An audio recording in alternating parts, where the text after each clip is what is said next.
그저께 천안에 있는 자동차 부품연구원에서 실제 한번 여기 R하고 저기 신문에 많이 떠들어져서 주행연비 개척이 어떻다 하는 그런 공인 검증기관에서 한번 비교를 해봤습니다. 첫 번째는 이제 앞으로 아마 좀 운전자분이 주행연비가 어때요라고 많이 물어보실 것 같아가지고 현재 기준이 되는 주행연비 특정 기준을 좀 정립했습니다.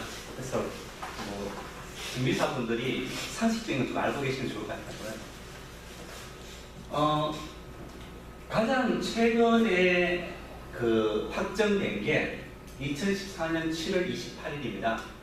오늘이 9월 말이니까 2달 전이죠. 이 산업통상자원부 고시로 해서 에너지 소비 효율 및 등급 표시에 관한 규정이 이게 계속 바뀌고 있는데 현재 가장 최근 버전이 이렇다 하는 것을 참고하시고요. 여기에 의하면 여러분도 이제 좀 똑똑한 운전자분 오시면 아셔야 될 건데 도심 모드, 고속도로 모드, 복합 모드 그렇게 이야기하고 있거든요. 들어보셨어요? 도심 연비, 고속도로 연비, 복합 연비. 네.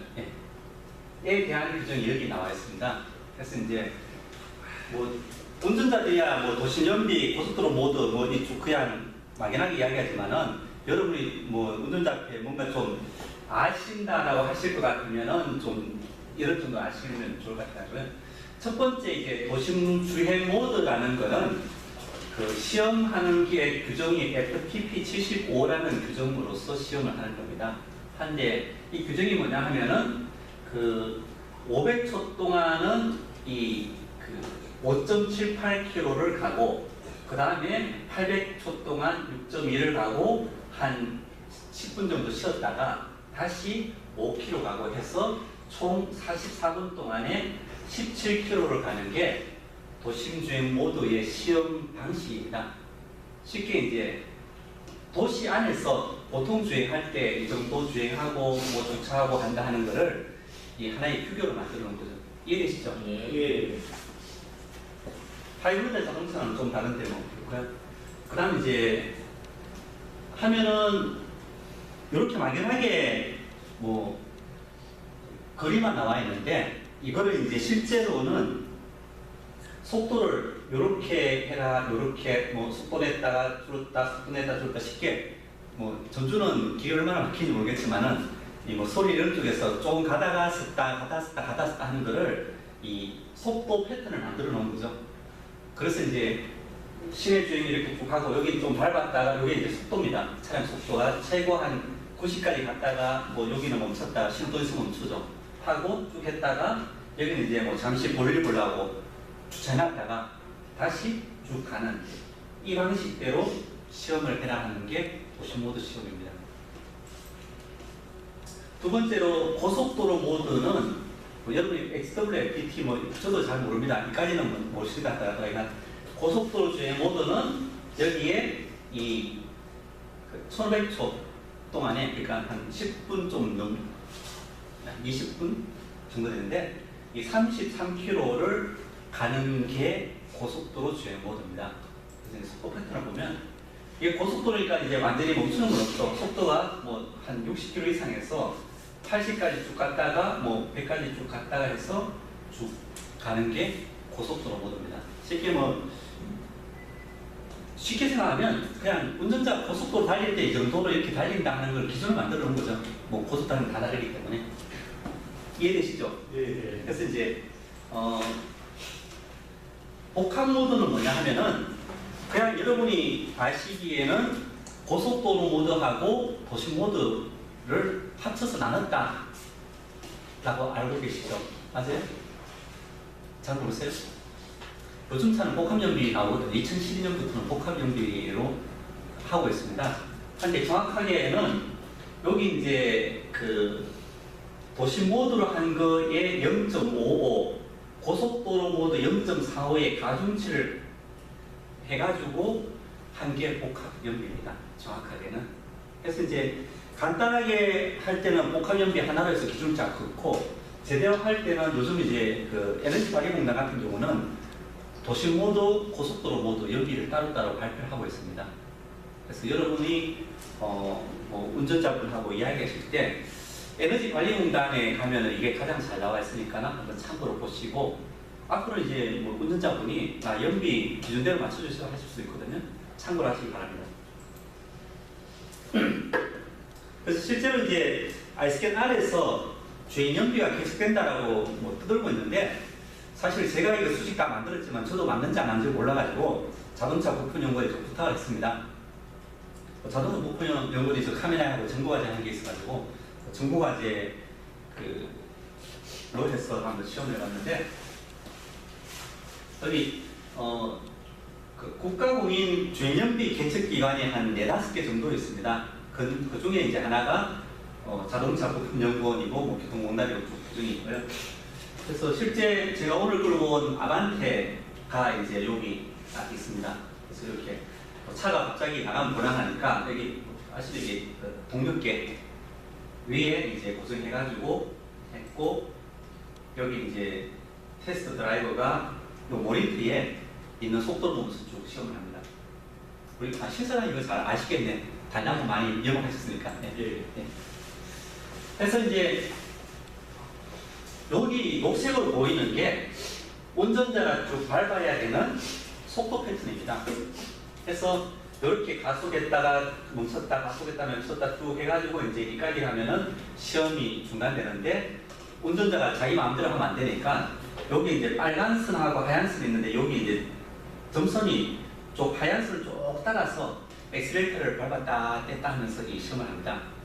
왜냐하면 모두 주행은 아까 패턴 보셨듯이 가다쓰다 가다쓰다 가다쓰다 하는 거를 쭉 하는 거로 저희 아반떼로 시험을 했습니다. 두 번째는 고속도로 모드는 아까 보셨듯이 한번 속도 쭉 밟아가지고 계속 멈추는 거 없이 쭉 해서 하는 식의 속도 패턴이 프로그램에 들어가 있는 거죠. 그럼 이제 시험하는 사람은 이 패턴을 보고서 쭉 해서 시험을 했습니다.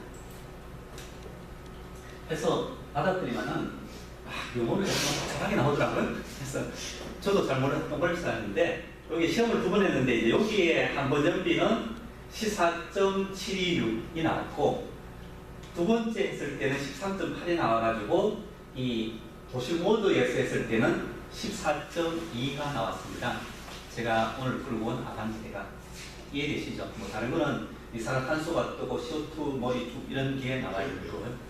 사실은 연비를 여러분이 아시는 방법은 주행거리를 연료 소모량으로 나누는 건데, 이 규정에서는 연료 소모량을 정확하게 잴 수가 없기 때문에 배기가스를 다 모아가지고 배기가스가 얼마 나왔으니까 연료가 얼마 나왔다라고 역산을 합니다.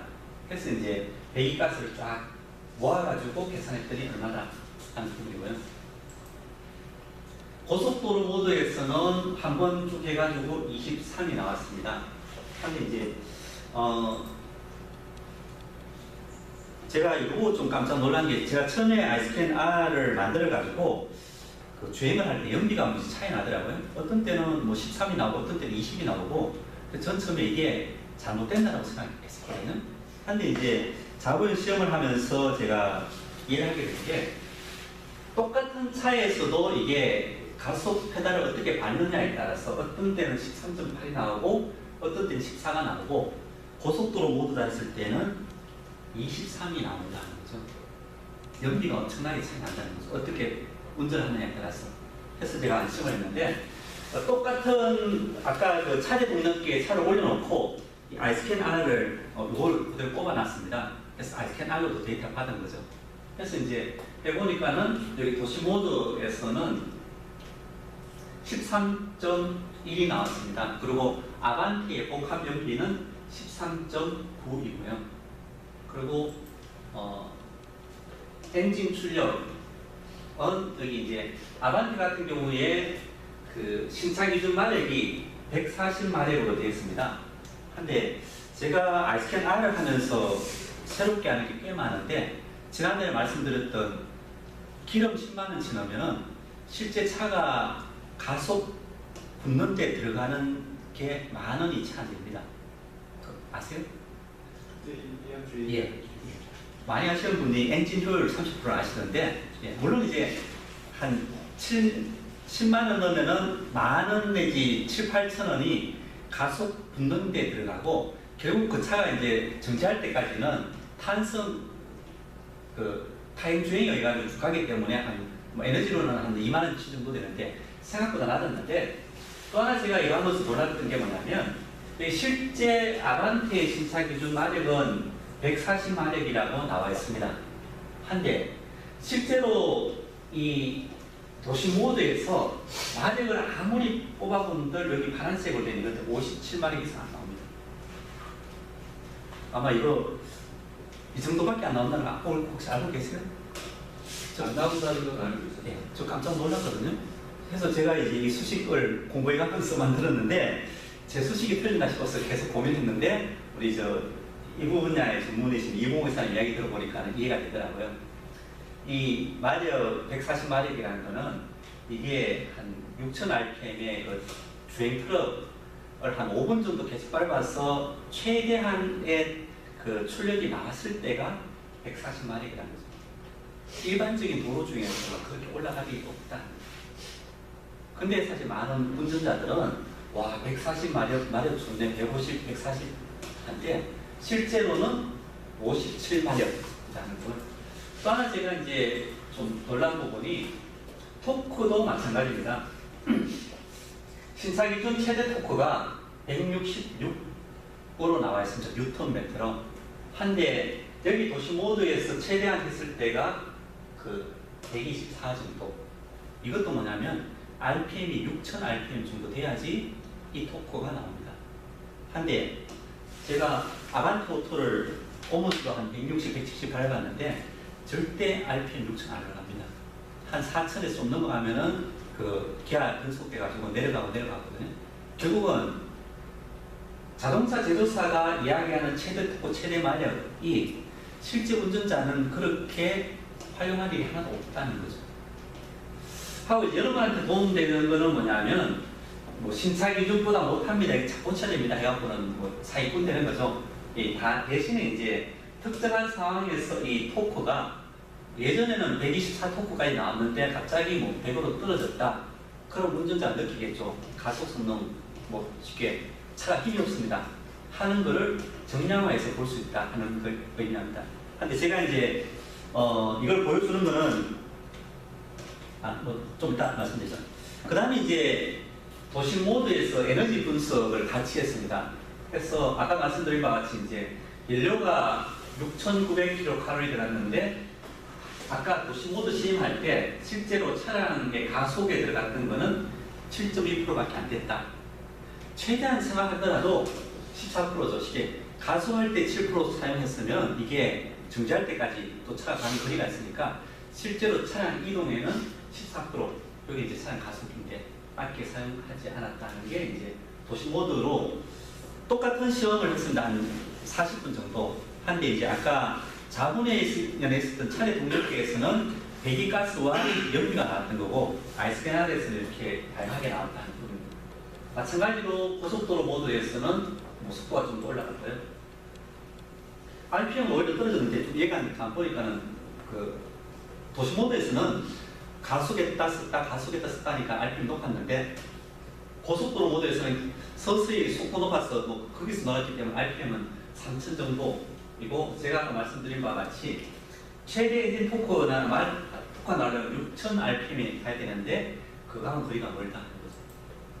그리고 이제 엔진 토크도 마찬가지로 오히려 고속 모드에서는 166에서 한 45 정도밖에 쓸 일이 없었다. 왜냐하면 RPM이 고RPM이 아니기 때문에. 그래서 뭐 이 고속도로 모드에서는 5.1 정도가 됐고요. 비교하자면은 이제 사실 4분면에서 했던 시험에서 가장 큰 이유가 이 주행 진단기라 이야기하는데 실제로 공식 연비를 재는 거하고 이거하고 터무니없이 틀려버리면 제가 사기꾼 되니까 안 해봤던 부분입니다. 주행거리는 뭐 비슷하게 나오는데 4분 시험기에서는 이 도시 모드에서 12km 주행했다고 나왔는데 RS는 한 11.2에서 한 6% 차이 나고요. 연비는 좀 차이 나서 이 자부연 시험기는 14.2, ISK는 13.1에서 8%. 얘도 소모량은 뭐 거의 비슷하게 나왔습니다. 840, 850에서 한 1.5% 차이 나는 거요. 고스포로 모두 비슷하고. 그래서 자부연 시험에서 반복하면 오차가 어느 정도냐 물어봤더니 한 2% 정도 오차가 난대요. 똑같은 차에서 똑같은 모드를 하더라도. 근데 저희 거는 대충 한 5% 정도 오차. 그래서 조금 뭐 따져봐야 될 것 같습니다. 근데 이제 뭐 제가 있는 그대로 보여드리는 이유는 자부연의 그 차례 동력계가 한 억대 장비거든요. 억대 장비인데 거기서는 결국은 특정한 조건에 의한 연비만 나오는 거고 아이스캔 R은 한 5% 정도 오차는 있지만은 이게 단돈 몇만 원으로 한데 실제로는 차가 주행 중에 나오는 연비를 그대로 질 수 있다는 게 엄청난 차이죠. 그래서 제가 이 내용 자체를 블로그에 올려놓고 5% 오차다 하고 팔 생각입니다. 왜냐하면 자부에는 억대 시험기도 6%인데 이게 뭐 10만 원짜리가 5% 정도면 나쁘지 않다는 거고 중요한 건 여기 사실 연비 절대값은 큰 의미는 없습니다. 아까 말씀드렸듯이 페달을 어떻게 밟느냐에 따라서 13이 됐다 20이 됐다 하거든요. 그래서 여러분 활용한다면 한 달 정도 그 차가 장시간 주행한 걸 다 모아서 통계한다면 그건 안 흔들 겁니다. 근데 한 번 주행해가지고 연비 어떻다 하는 건 어렵다 하는 쪽으로 제가 결론을 내렸습니다. 그래서 알센 R은 첫 번째는 이제 주행 진단기, 주행 출력 진단기로 판매를 하고 그 다음 단계는 이제 이 이산화탄소 발생량까지 계산해가지고 CO2 발생 그런 쪽으로 할 생각입니다. 아마 여러 전기사분들은 좀 낯설 건데 아마 조만간 주행연비, 이산화탄소 발생을 따지는 시대가 올 거다 하는 것을 제가 전체적인 기능은 지난달에 말씀드렸기 때문에 자부연 시험 결과를 말씀드렸습니다. 그래서 아이스크날은 뭐 가장 편리하고 가장 정확한 주행 진단기라고 생각합니다. 왜냐하면 자부연 시험기가 2% 오차인데 자부연 시험기는 도로 주행 조건에 이런 걸 다 이론치로 넣어가지고 하고 있습니다. 한데 아이스크날은 그런 이론치 필요 없이 실제 도로 주행에서 해서 한 5% 정도면 나쁘지 않다 하는 생각하고 있습니다. 예, 그래서 이런 내용을 그 카빅스 홈페이지에 공부하겠으니까 홈페이지를 만들어놨습니다. 그래서 여러분들이 시간 나실 때 많이 와서 보시기 바랍니다. 제가 이제 프로그램이 이제 막 되고 해가지고 이 아이스캔 R에 관련된 공지사항은 여기 다 올려놓고 있습니다. 여기 한번 들어가 보셨어요? 들어가 보신 분? 예, 죄송합니다. 온라인은 거의 관심이 없으신 것 같네.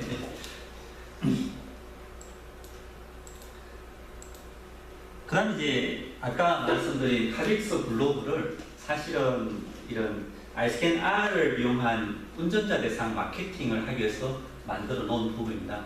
그리고 제가 생각하기에는 앞으로 이제 운전자들도 좀 올바른 정비 정보를 가지고서 정비샵을 방문해야 된다 생각해가지고 여기 현상별 정비 정보, 차량 관리 정보를 현상별 같은 경우는 여러분 사용하시는 아이스캔의 마케팅 정보에 있는 내용들입니다.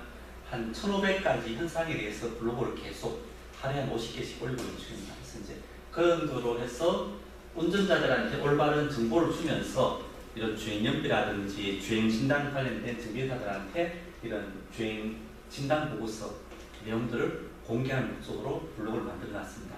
그래서 시간 나실 때 한 번씩 와보시기 바랍니다.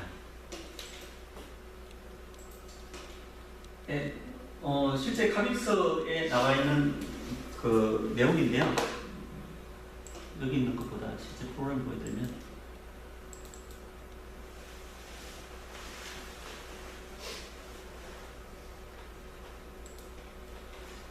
대부분 아이스캔 갖고 계신다고 하셨으니까 여기 이렇게 눌러보신 분 인공지능 주행 진단기 네? 아무것도 안 나와요? 아 그래요? 업데이트 하셨어요? 저기 출석부 체크아웃 갖고 하면 제가 내일 고객증 월요일 연락드릴게요. 누르시면 이런 내용이 나옵니다. 물론 이제 제 PC 같은 경우는 제가 시험을 했기 때문에 여기는 이제 추가된 차고 아무것도 안 하신 알이 없으신 분은 여기 데모 데이터가 나옵니다. 그래서 이제 한번 눌러보시기 바랍니다. 데모 데이터를 누르면 여기에 쭉 주행했던 게 쫙 나오는데, 예를 들면 여기 저기에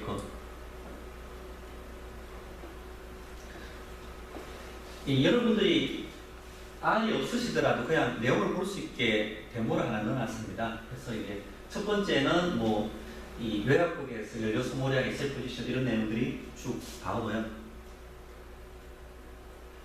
그 다음에 연료 분석.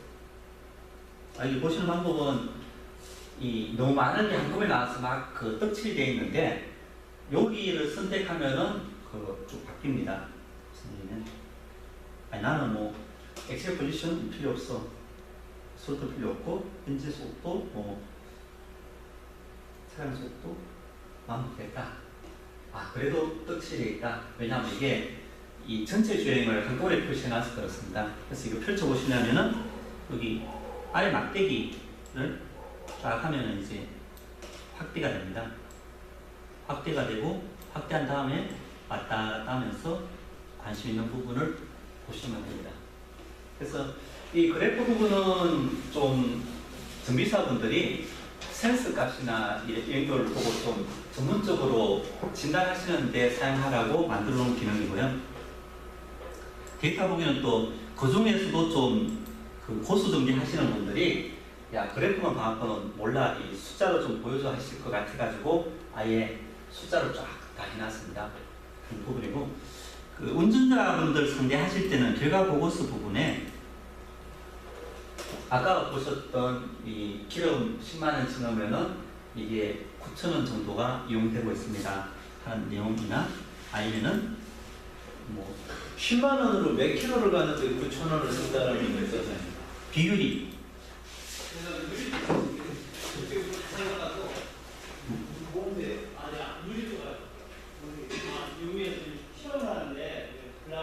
그게 얼마다 하는 것보다 쉽게 연료가 1리터 들어가는 게 들어갔다, 10리터가 들어갔다 했을 때 실제로 여기 3리터 정도가 엔진 출력으로 사용되고, 여기 한 6리터 정도는 엔진의 배기열이나 열 손실로 빠진다 하는 거고요. 그 다음에 보시는 방법이 이 30% 중에서 그 중에 22%가 실제로 이제 엔진이 일하는 출력으로 나오는 거고, 이 엔진 출력 중에서도 11%는 뭐냐면 여기 이제 필선이 왔다 갔다 하면서 마찰이 있죠.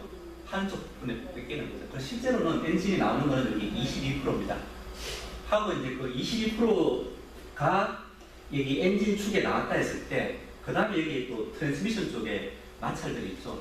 그리고 이제 차가 주행하는데 공기 저항이 있어서 그렇게 뺏기는 게 13%라는 거죠.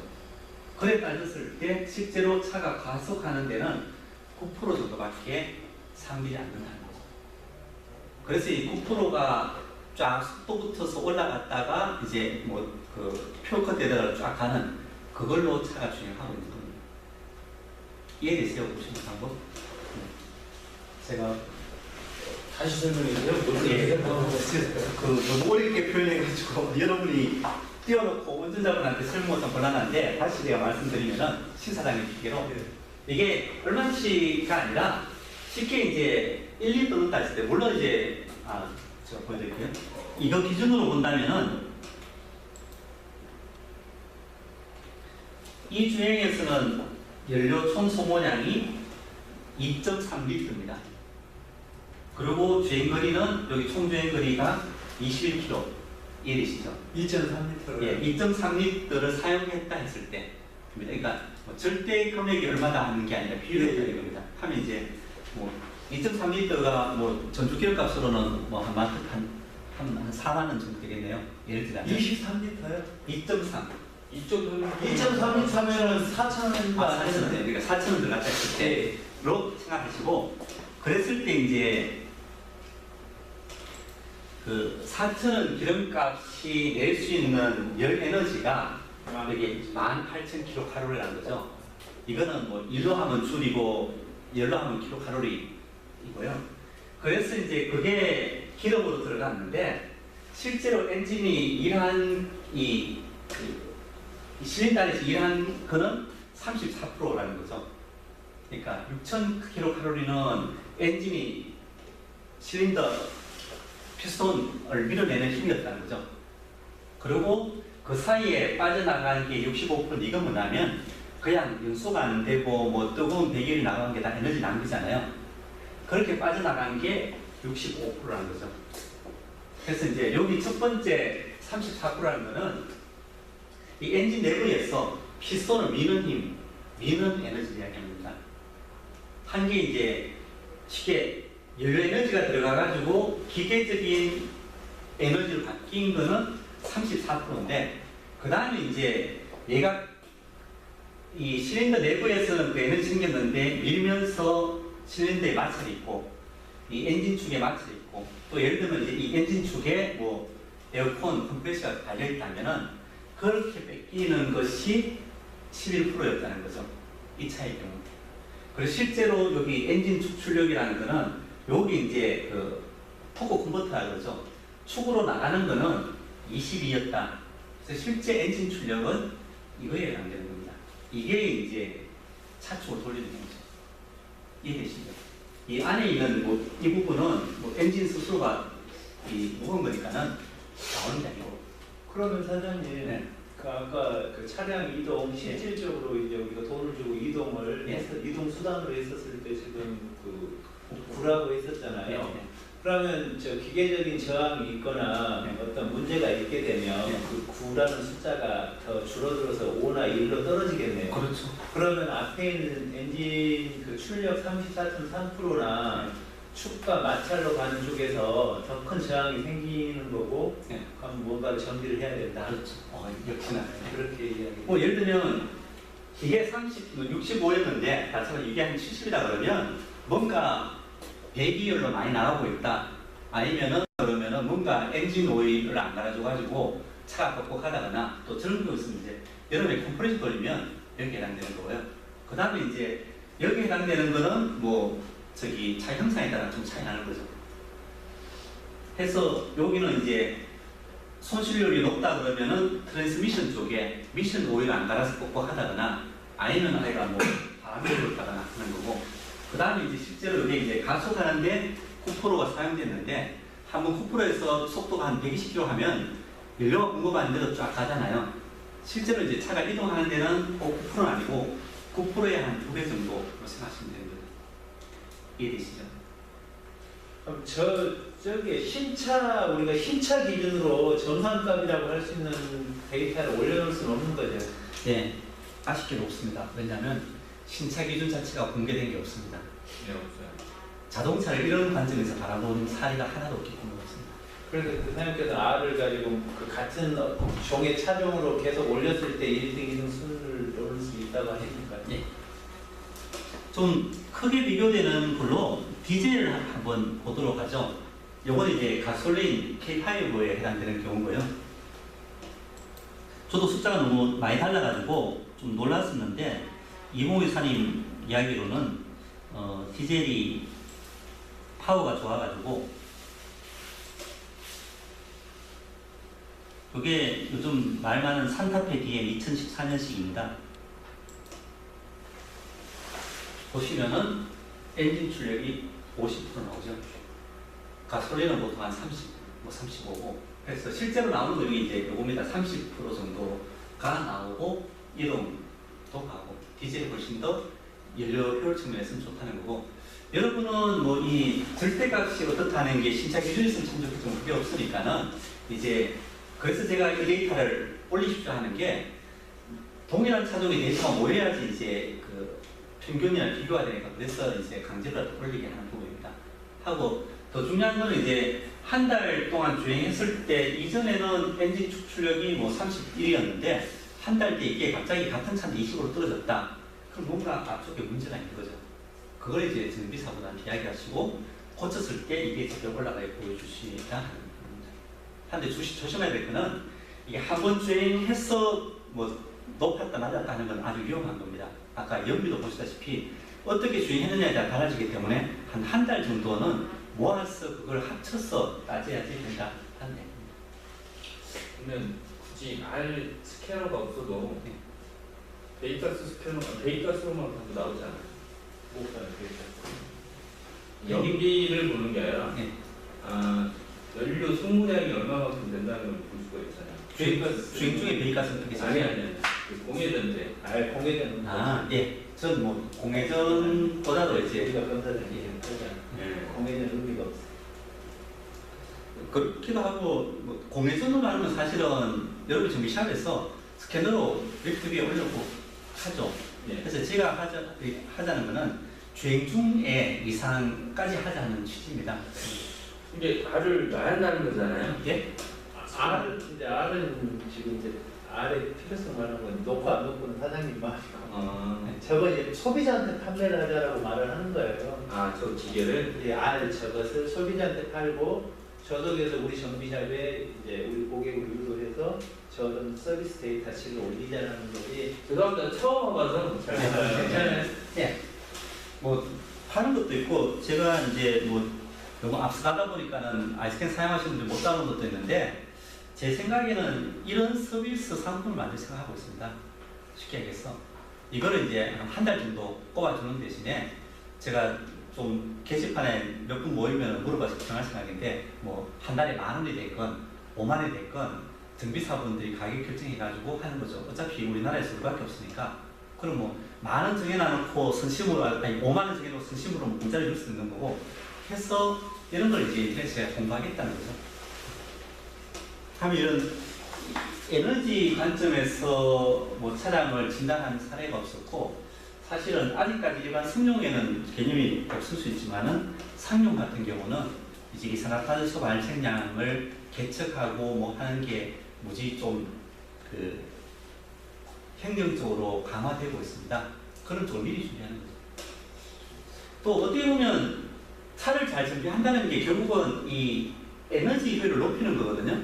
그 운전자한테는 제가 저도 깜짝 놀랐는데 10만 원 기름값 넣어가지고 이게 10,000원이다 20,000원이다 하는 건 엄청난 차이 나는 거거든요. 그럼 실력 있으신 정비사분들은 당연히 이걸 올려줄 수 있으니까 그거를 이제 이런 숫자로 보여주십시오 하는 취지였어요. 이게 아이스캔 R이고 사실은 지금 뭐 연비나 이런 토크 분석까지 어느 정도 됐고 저희가 이제 한 10월 중순까지도 업데이트 하려는 내용은 운전자 운전 습관을 이런 식으로 표현을 할 생각입니다. 무슨 얘기냐면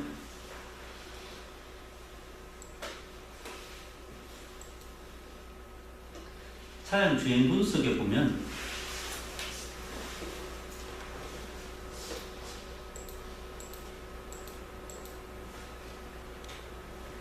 여기 이 주황색이 브레이크를 어떻게 밟았다 하는 게 쫙 나오고요.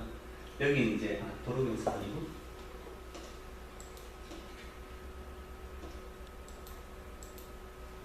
이게 실제로 이 실린더 압력입니다. 그럼 쉽게 얘기해서 이게 브레이크를 하나도 안 밟은 운전자와 브레이크를 계속 압력을 꽉 밟은 운전자는 연비가 무지 차이 나는 거죠. 그럼 이거에 그냥 압력 평균만 쫙 해버리면 당신 운전 습관이 나쁘다. 브레이크 너무 많이 밟는다, 적게 밟는다 다 나오는 거죠. 하는 분석하는 거 하나 하고 또 하나는 이제 아까 연비 가지고 이산화탄소 발생량을 보여주는 거. 그래서 당신이 똑같은 1km를 뛰었는데 어떨 때는 뭐 몇 그램 나왔다, 몇 그램 나왔다 해서 환경 생각하자 하는 것까지 추가해서 주행 진단기를 마무리할 생각입니다. 사실은 10월 중순쯤. 그래서 원래 주행 진단기 만든 목적이 정비사분들이 이런 주행 진단이 익숙해지라고 해서 300개 만들어서 하고 있는 부분이고요.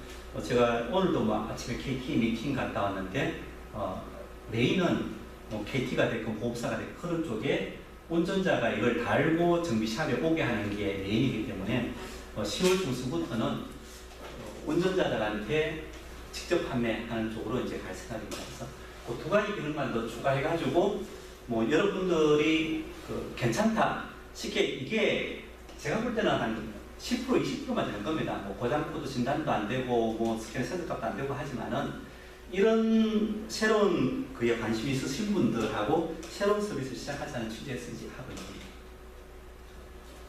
예, 이게 저 결과 보고서 부분입니다. 뭐 블로그 올리는 것보다 여러분 지켜보시면 알 것 같은데 디젤차 산타페 DM 2014년식 가지고서 한 내용입니다. 연비 분석. 연비도 꽤 많이 나와서 제가 놀랐거든요. 이게 심사 기준이 13%인데 이게 한 23%까지 나오는데 아까 자도형 결과 봤을 때는 이게 추석 지나고 나서 밤에 고속도로 올라올 때 연비거든요. 쫙 밟으면 하여간 잘 나오는 쪽으로 하여간 그렇게 나오고 있다는 상황입니다. 이런 것들이 아이스크림 안에서 볼 수 있는 거고, 저희가 지금은 사실은 이렇게 결과 보고서를 여러분들이 데이터 받아서 카메라에 올려야지 볼 수 있게 해놨습니다. 왜냐하면 아직까지 좀 검증도 해야 되고, 가능하면 이런 부분을 이제 모아가지고 통계 처리해야지 더 의미가 있는 데이터를 여러분한테 줄 수 있기 때문에 그 부분을 이해해 주시고요. 여기 R 갖고 계신 분. 죄송합니다. 제가 R을 공짜로 한 60개 나눠줬거든요. 그 희망 캠프에 퀴즈 맞히시고 하신 분한테 주고 한 것도 있고 한데, 하여간 뭐 관심 있으신 분은 이제는 어쩔 수 없이 구입을 하셔야 될 것 같습니다. 예,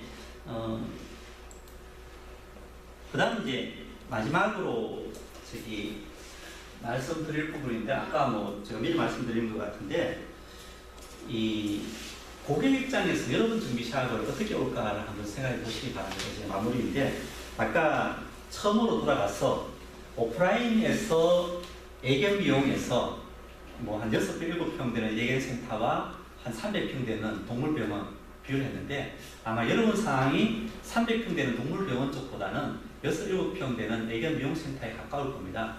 그래서 그런 오프라인으로 비교했을 때는 게임이 안 될 수도 있지만은, 아까 보시다시피 온라인으로 했을 때는 비등하게 이게 시설이나 뭐 병원 진료야 당연히 동물병원이 앞서지만은 가장 중요한 애견 미용한 품질이 똑같고, 그 다음에 가격이 싸고 예약이 편하다는 그런 강점이 있고, 그 강점을 온라인으로 알리기만 하면은 고객이 갈 수 있다는 거죠. 그러니까 여러분들도 마찬가지로 제가 뭐 마지막에 하려 했던 게 그런 부분입니다. 뭐 전주에서 요즘 인기 있는 뭐 정비 과목이 뭡니까? 아까 화학 정비 뭐 해왔죠. 아까 화학 정비 전주 딱 두드리니까 한 업체가 도배하고 있잖아요. 그럼 그 업체가 온라인 상에서는 300평짜리 뭐 현대블루보다 훨씬 나은 브랜드 인지도를 갖고 있다는 거죠. 그쪽이 수입차 정비 좀 많이 합니다. 그래서 뭐 우리가 두드려본 건 화학 정비만 했지만은, 이왕 제가 마지막에 이야기하는 그런 부분인데, 아까 여기였나? 예. 여기 사실은 보시면 알겠지만 포스팅이 250개 올라와 있거든요. 제가 아까 보여준 뭐 아이스크림 사용하시는데도 최소한 뭐 한 200개씩, 300개씩 올라가 있습니다. 포스팅 많이 올리는 게 중요하지 않다는 거죠. 여러분들은 일단 온라인으로 공부합시다 그러면 이거 포스트 하나 작성하는데 와 시간 많이 들어 하시는데, 그게 중요한 게 아니고 제가 해보면 얼마나 진솔되게 고객들이 보고자 하는 것을 보여주느냐는 부분입니다. 그리고 이제 또 포스팅 많이 올리시는 분들은 여러분이 내일 시간 나면 한번 보십시오. 사진 한 뭐 20개 올렸다면 그 중에 한 15개, 16개는 다 똑같은 겁니다. 쉽게 뭐 장비 갖고 뭐 갈고 하는 건 다 똑같은 거고, 그 중에 이제 몇 장 정도를 그 차에 해당되는 해서 사이사이 끼워 넣는 거죠. 그 요령이 있었고, 그걸 모르는 사람 봤을 때는 와 사진 20장 언제 찍었는데, 실제로는 재탕, 산탕 이렇게 해서 하고 있다는 거죠. 그 아까 수입 자리기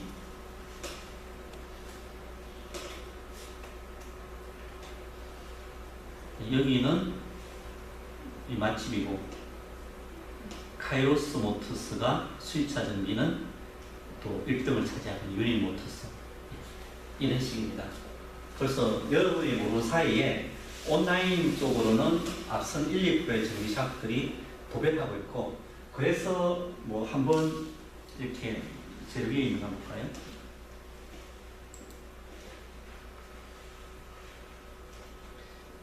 이 제일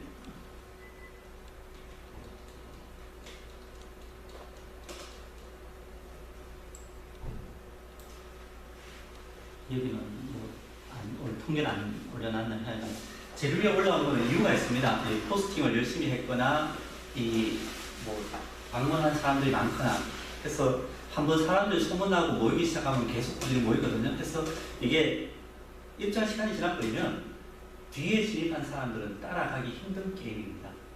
쉽게 뭐 한 군데서는 한 10만 모아가지고 하루 방문객이 1000명이 사이트가 있다 했을 때 여러분이 그때쯤 새로 시작해가지고 처음 시작해서 열심히 공부하면 하루에 100명씩 모이거든요. 도망가는 사람은 하루에 1000명씩 모아서 도망가고 있는데 뒤따라하는 업체는 하루에 100명씩 모아갖고는 영원히 못 따라가겠죠. 그게 언젠가는 발생한다는 거죠. 방법은 있습니다. 제가 이제 다음 달에 말씀드릴 뿐인데 아까 뭐 케미칼 정비, 뭐 또 수입차 남들 다 아는 단어 치면은 최소한 몇만 개씩 나오거든요. 근데 뭐 예를 들면 주행연비 진단 치보면 안 나올 겁니다. 한 대 없을 거거든요. 남들 하지 않는 서비스. 제가 찾아보니까는 마지막 여담으로 소음 정비 하시는 분 있으세요? 소음 진동 정비? 그거 하는 데 있어요.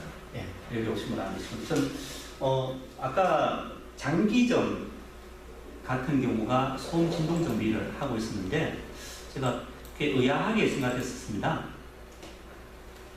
아까 근데 제가 그저께 기아 Q 서비스 갔더니 기아 Q에서 소음 진동 정비 하려고 장비를 소개하고 있다고 합니다.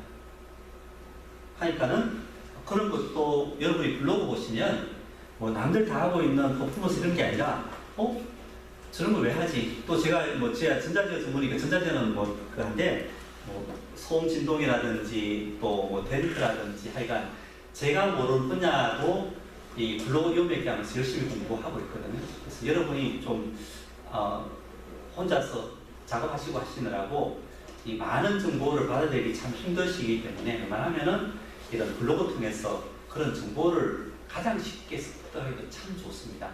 그러니까 많이 하여간 익숙해지시기 바랍니다. 예, 마치도록 하고 혹시나 질문 있으면 한두 분 받고 마치도록 하죠. 지금 저는 뭐 처음 하죠. 그건 아니고. 그럼 만약에 그걸 꾸준히 연기에 관해서만 물론 그걸 그러니까 손님들한테 접근시키고자 우리 가게를 유도한다는 거잖아요. 예, 처음 오셨으니까는 사실은 상반기에 알로 할 수 있는 거에 10가지 정도 되는 걸 말씀드렸습니다. 예를 이제 보험요율제 정비라든지 또 급발진 사고 났을 때 분석하는 거라든지 그 다음에 그런 것들이 있는데 이번에 이제 주행 진단기를 한 거는 정비사분들 위한 기능만 따로 모아놓은 거죠. 그래서 이제 말씀드린 거거든요. 그리고 이제 11월달, 12월달부터 점차적으로 하나씩 이제 저희들이 제공할 생각을 하고 있습니다.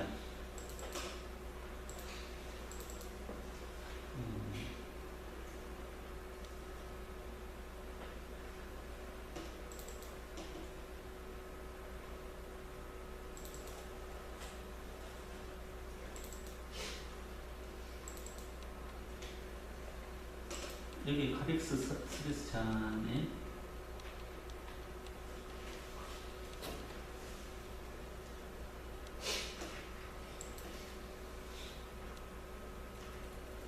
시간 되시면 한번 여기 보시면은 쭉 나와 있는데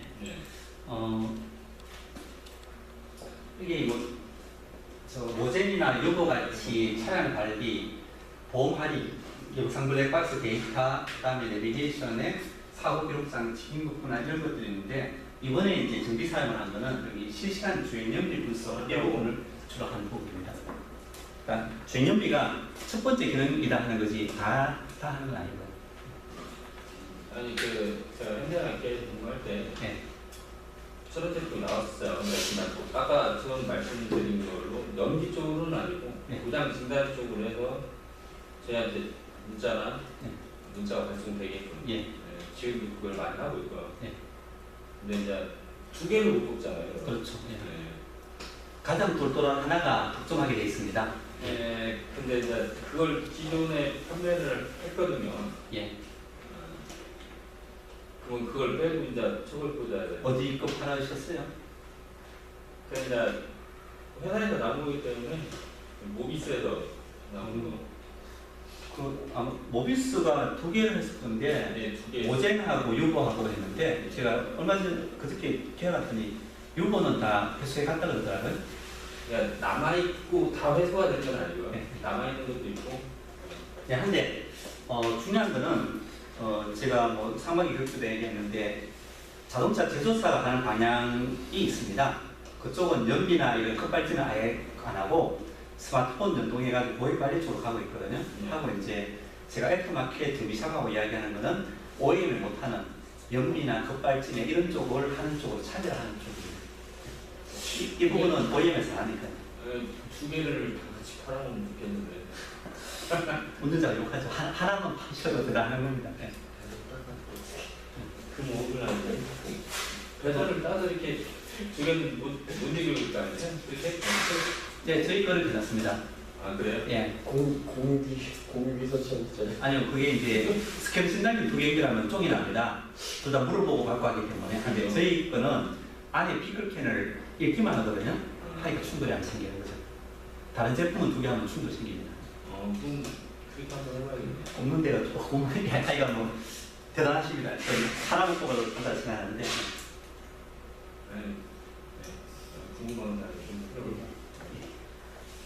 그래서 저희들이 뭐 정비사분들이 컴퓨터에 안 익숙하고 좀 해가지고 아까 말씀드렸듯이 원래는 제가 10월달부터 운전자 판매하려고 했는데 주행진단기부터 튜닝샵에 오는 매니아들부터 한번 팔아볼까 생각합니다. 뭐 판매량이 많지는 않지만 그런 친구들 일단 이런 게 있다라고 입소문을 내면 좋을 것 같아가지고. 판매가는 그러면 업자한테 주는 거하고 소비자하고 판매하는 거 똑같아요? 아, 당연히 차이나죠. 지금 판매하는 거는 정비샵 공급가로 저희들이 공급하고 있고요. 소비자 가격은 15만 원 정도에서 하고 있습니다. 지금 실제로 그 유보 모듈이 16만 5천 원. 이거요? 네.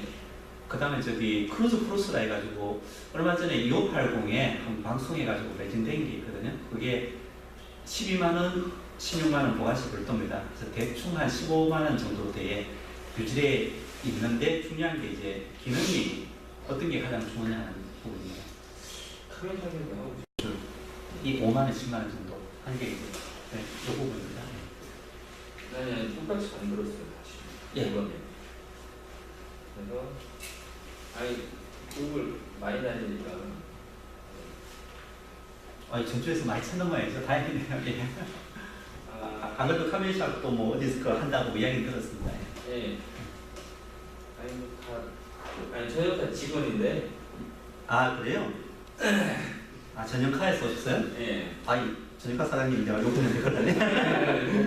뭐라고 미안합니다. 예. 아니 그게 아니라 사장님이 사이트 들어오는 게 너무 많아서 예. 교육도 많아요. 예. 그걸 이제 제가 계속 다가거든요. 아, 그래요? 그럼 그 블로그도 올리신 거예요? 아니, 예. 저는 개인 블로그만 하기 때문에. 예. 근데 실제로 이게 많습니다. 이게 뭐 모델에 들어간 거고, 네. 예. 한데 중요한 게 보험료율제로 인정받은 게 한 11개 메이커 13개 제품이 되거든요. 모양은 거의 같고. 한데 중요한 건 기능의 차이인 거죠. 네, 기능의 차이. 뭐 주행연비나 CO2 발생량까지 하는 건 없을 거고. 없어요. 예. 그렇습니다.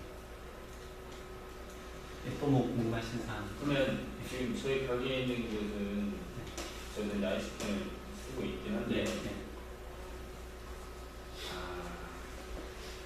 늦더라고요. 예? 업데이트 받아야 돼요? 예.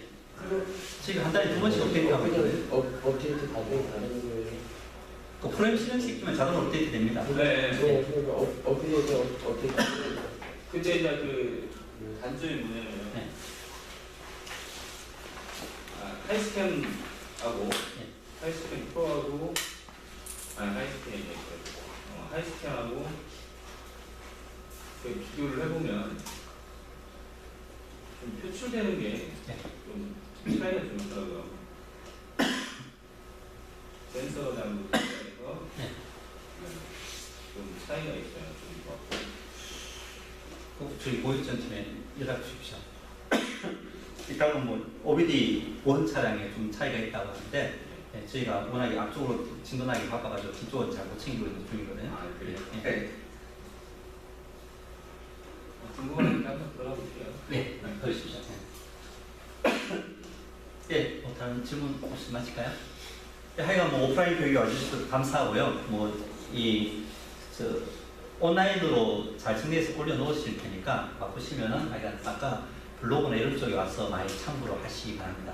예, 마치도록 하겠습니다. 고맙습니다.